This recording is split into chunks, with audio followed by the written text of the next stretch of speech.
Alright, this is a repair for Brokedown. This is an 8 pill that you popped. So, let me see here. Where's my little thingamajiggy?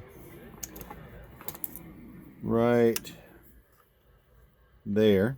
That's the transistor we replaced. And that's the closest match we could get. All your transistors read 71. That's a 70. That's the closest thing I could get. So everything's 71, that's 70. And there's your blown transistor. And there's all your cooked parts. And we're just driving it with a radio, like a 6-watt dead key. And that is on a 500 scale, 40-watt dead key, something like that. Swinging about 275. And put the thermal gun on. And everything's nice and even.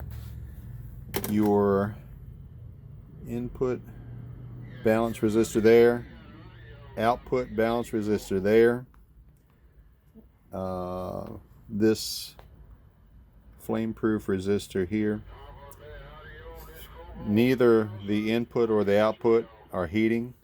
And then the final combiner resistor, that's not heating at all. So everything's working fine. You're good to go. That's it.